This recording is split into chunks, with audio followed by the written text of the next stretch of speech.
edition of the Greater New York MRA Hot Seat. I'm Paul Kirch, and I'm here with my guest, Simon Chadwick of Cambiar. Simon, you can't hardly go to a conference these days without hearing your name mentioned, which is a great thing. So why don't you take a moment out and tell us a little bit about you and your company? Well, thanks, Paul. It's great to be here with the Greater New York MRA chapter. I'm a great fan. And thanks for your nice words. In a nutshell, Cambiar is a management consulting company. I would hesitate to say the premier management consulting company dedicated to the market research industry. And we provide strategic consulting services to help CEOs and C-suite manage change, as well as research directors in consumer insights departments. A lot of different services, which I won't go into now, except to say that we also do senior executive recruitment. So that's, in a nutshell, is Cambiar, Paul. I hope that was shameless enough. Yeah, absolutely. That was great. So you mentioned the word change, and I was at the CEO conference hosted by the MRA in Arizona this year, and you spoke on the winds of change. And, it was thought-provoking, maybe a little bit controversial, but it was great stuff. So one of the things that you brought up was this idea of river, but you used river in a way that I think is probably not what most people associate with market research. So can you talk a little bit about what you meant by the river and why you believe that by 2020 we're going to be seeing more of that in our industry? Yeah, the river, contrary to the way in which most people take it, has nothing to do with sample online. This is a concept that emerged from work done by the Research Transformation Super Council at the ARF, which included people like Susan Wagner of J&J and Donna Goldfarb at Unilever and Amelia Strobel at Kraft. So very senior people who were looking at what research would look like in 2020. And they came up with this concept of a vast river of information, or an organic flow of information that is out there to be fished in a way that has never really been the case before. So with the digital revolution around us and the social networking revolution around us, we now really exist within this river of information. And rivers can be within organizations or they can be outside of organizations. So each organization has its own river. And indeed all of these rivers, all these tributaries, if you like, make up this huge river of organic knowledge. The interesting thing about that is if that is the case, then whereas in the past, when a business issue came up, the first place that you turned was to traditional research, whether qualitative or quantitative, this would imply that going forward, the first place that people will turn will be the river itself, and to look at what they can glean from all of the passive measurement systems that they have that are around that river, and see if they can glean solutions or insights from that. And only then, if they need more explanation or more clarification, turn to the survey. So it could actually mean that the survey occupies a different position in the overall information stream going forward. Yeah, it's fascinating. And, so when I think about that and how this transformation looks to occur, can you talk a little bit about maybe some of the methods and maybe the modalities that actually are going to apply to that? Well, I think this has been one of the most innovative eras ever, if not the most innovative in the history of market research. If you look at the sort of molecular makeup of market research for the last, 60, 70 years, it's really consisted of internal and secondary and syndicated information plus quantitative surveys plus qualitative. Today, we're seeing an explosion of new modalities, new methodologies that offer a much, much broader toolkit. Some of them are adaptations of things that we've done in the past, like eye tracking, or biometrics, or indeed ethnography. But they are being put on steroids, if you like, by digital technology, such that we now have ethnography growing at an enormous pace.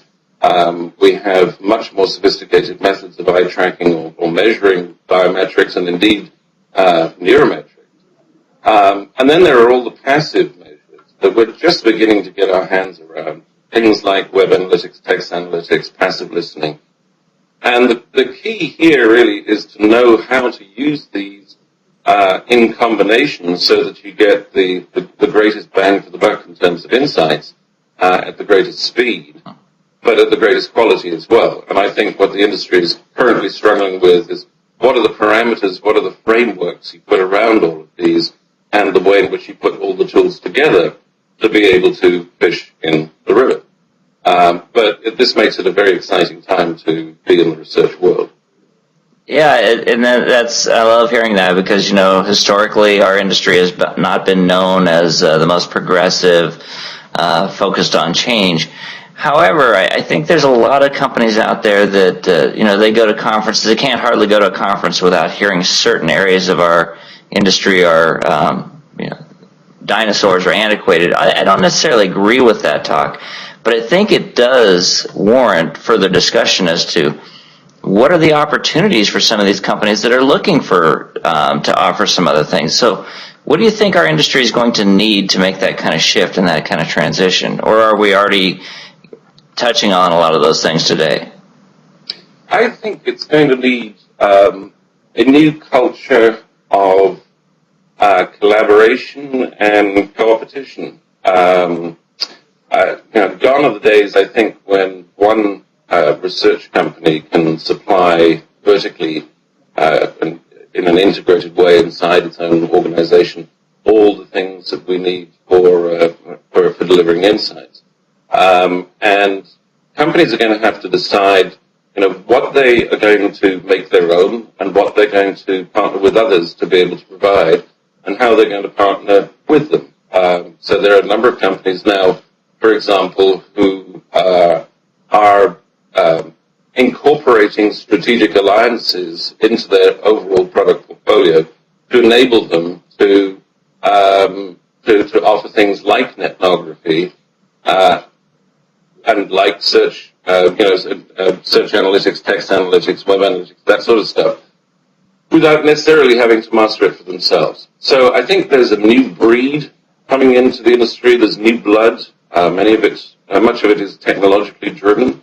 And that's a really good thing for the industry. I agree with you. I don't think that everything that we've done in the past is necessarily a dinosaur. What I think this opportunity allows us is to be able to use so many more things, so many more tools, and in that way inform the insights that we're getting in a much, much richer way. Yeah, that's great. That's a great answer. So taking that maybe a little bit further, what do you think researchers really need to be able to prepare for the future? I think my colleague Ian Lewis has come up with a sort of segmentation, if you like, of the talent that is going to be needed in the future. And I think that's where it's going to lie. It's going to be in talent.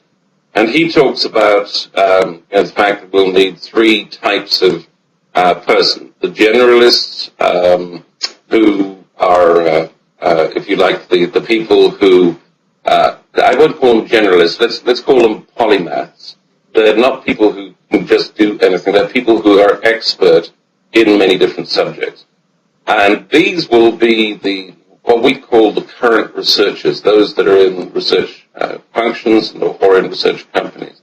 But they will be people who will be able to grasp the insights coming from different modalities and put them together. They will probably be supplemented in many ways by what we call specialists. These are people who we were just talking about before, who will undoubtedly be running the insurgent sort of new technology companies, be specialized in one particular modality or two particular modalities. And I think the third thing, which is perhaps even more fundamental, is that it's very likely that at the top of the client organizations in particular, you're going to see people recruited from management consulting. I think C-suite today wants to have a research team and research management that gets the big picture, that gets their business, that thinks in business terms, and can really provide insights that are impactful within the organization. And a number of companies now have decided that they needed to turn to the management consulting community to recruit their heads of research.